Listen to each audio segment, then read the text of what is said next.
السلام علیکم، بسم اللہ الرحمن الرحیم۔ بعض حضرات اس جملے سے نہایت برا فروختہ ہوتے ہیں کہ میرے شوہر میرا ریپ کرتے ہیں، اور پھر اس جملے کی درست تحویل و تشریح کرنے کو مختلف احادیث سے استشہاد فرماتے دکھائی دیے جاتے ہیں، جبکہ حقیقت یہ ہے کہ تمام نہ صحیح لیکن کئی خواتین کی طرف یہ جملہ ایک بیان حقیقت کی عکاسی کرتا نظر آتا ہے۔ یہ جملہ ہمارے معاشرے کی وہ تلخ حقیقت ہے جس کا موم بتی مافیا کی طرف سے کیے گئے کئی صاحب استعمال نے سارا وزن ختم کر کے رکھ دیا ہے۔ برصغیر کے معاشرے میں آج بھی حق مباشرت کے نام پر شوہر اپنی بیوی کا جیسا استحصال کرتے ہیں، اس کو سن کر ہی رونگٹے کھڑے ہو جاتے ہیں، اور اس کی شناخت صرف اور صرف اس وقت محسوس کی جا سکتی ہے جب انسان اس کو اپنی عزیز خواتین پر رکھ کر سوچے۔ سوالات کے ماخذ کی تفصیلات میں جائے بغیر لوور مڈل کلاس سے لے کر ایلیٹ کلاس تک کی اکثر خواتین نامعلوم شناخت کے ساتھ مجموعات برائے خواتین فقط میں ایسے تکلیف دہ اور مباشرت سوالات پوچھتی ہیں کہ حیرت ہوتی ہے کہ آج بھی ہمارے معاشرے کا مرد اپنی زندگی میں کسی جنسی حیوان سے کم نہیں۔ نامعلوم شناخت کے ساتھ یہ خواتین سوال کرتی ہیں کہ میرے شوہر بہت اچھے ہیں، میرا بہت خیال رکھتے ہیں، ہمارے پاس کسی چیز کی کمی نہیں، لوگ ہمیں پرفیکٹ کپل سمجھتے ہیں، لیکن میرے شوہر جنسی تعلقات اور پورن موویز کے اس قدر حریص ہیں کہ میرے ایام ماہوری میں بھی وہ خود پر کوئی روک نہیں رکھتے، اور پورن موویز دیکھ کر مجھے مجبور کرتے ہیں کہ میں ان کو اپنے منہ میں بغیر رکاوٹ کرواؤں۔ مجھے اس چیز سے بہت گھن آتی ہے اور ہر دفعہ کیا کرتی ہوں، لیکن وہ مجھ پر زبردستی کی حد تک زور ڈالتے ہیں، اور ایسے میں مجھے لگتا ہی نہیں کہ یہ وہی شخص ہیں جس کے ساتھ میں اتنے سالوں سے رہ رہی ہوں۔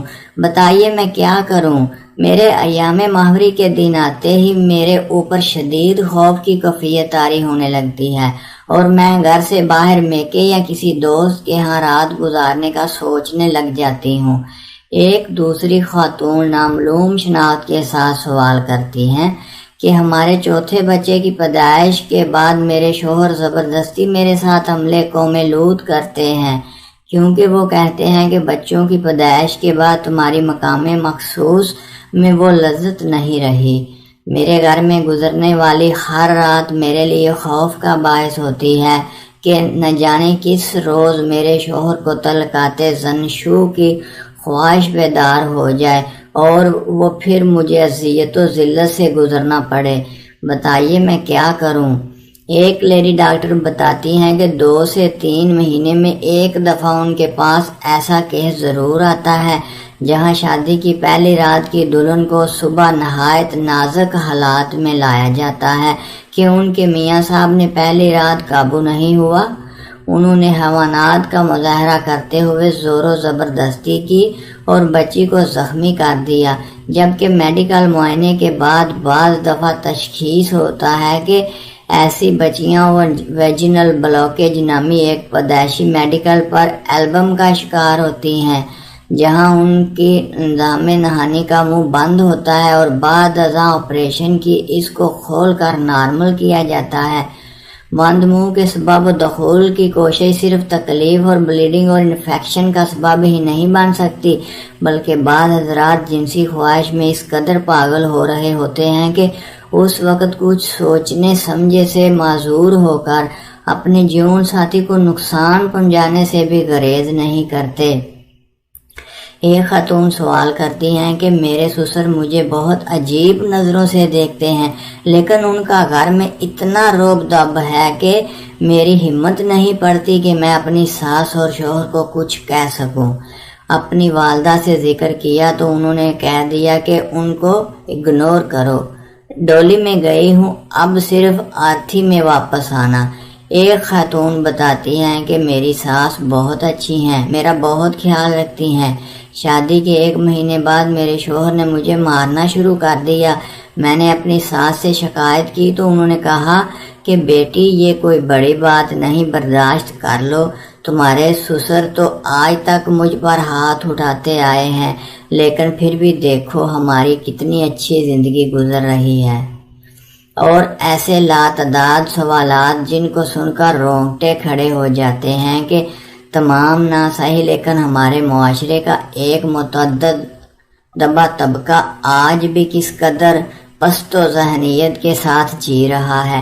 اور حیرت و افسوس کی بات تو یہ ہے کہ ان میں سے کئی سوالات مختلف خواتین کی طرف سے دہرائے جاتے ہیں، گویا یہ ہمارے معاشرے کے اکا دکا کیسز نہیں بلکہ ایک متعدد طبقہ ان نفسیاتی اوراد کا شکار ہے۔ ان میں سے کئی خواتین کا کہنا تھا کہ ہم نے جب بھی اپنے شوہروں سے علیحدگی کا سوچا تو گھر والوں نے صاف منع کر دیا کہ علیحدگی کی صورت میں ہمارے گھر میں تمہارے لیے کوئی جگہ نہیں۔ اب بتائیے کہ ہم کیا کریں؟ اسی سبب میرا سختی سے ماننا ہے کہ اپنی بیٹیوں کو اچھی تربیت کے ساتھ بھرپور عصری تعلیم دلوائیے، ان کو بتائیے اور سکھائیے کہ حاصل کی جانے والی تعلیم کا پہلا اور بنیادی مقصد اپنے گھر کی عمدہ دیکھ بھال اور اپنے بچوں کی بہترین تربیت ہے، اور خدا نخواستہ ضرورت پڑنے پر یہی تعلیم تمہارے لیے معاشی و خود مختاری کا سبب بھی بنے گی۔ یہ ضرورت بیوہ ہونے کی صورت میں بھی پڑ سکتی ہے اور مطلقہ ہونے کے بھی صورت میں بھی۔ ہمارے معاشرے کا سب سے بڑا المیہ طلاق کا دبا ہونا ہے۔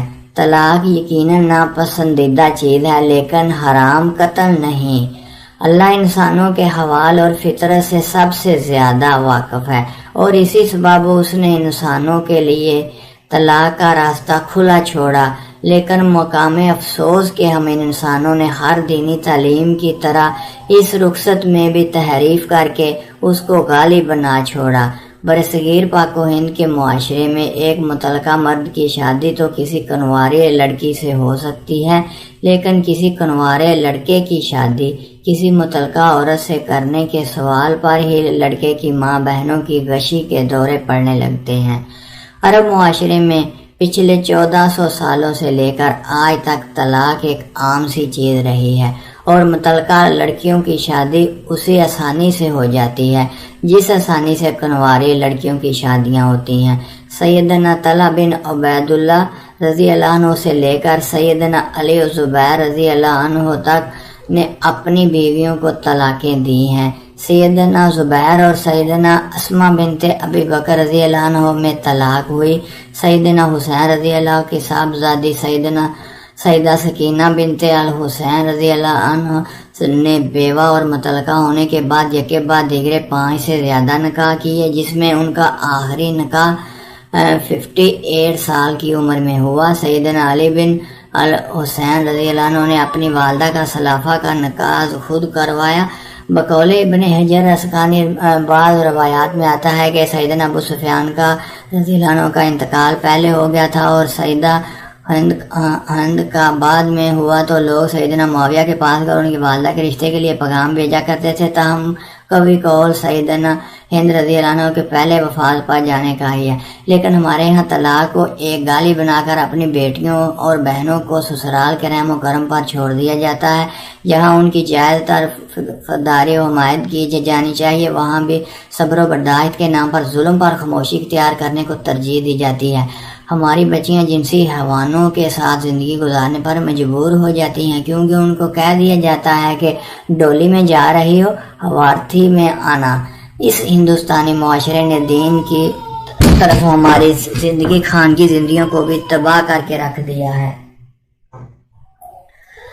میں جب بھی قرآن پاک پڑھتا ہوں تو یہ احساس بہت شدت سے اجاگر ہوتا ہے کہ اللہ تعالیٰ نے ہر جگہ عورت کا ذکر اس طور سے کیا ہے کہ مرد کو اس کا سرپرست بنا کر اس کے بارے میں ہدایات کی ہے۔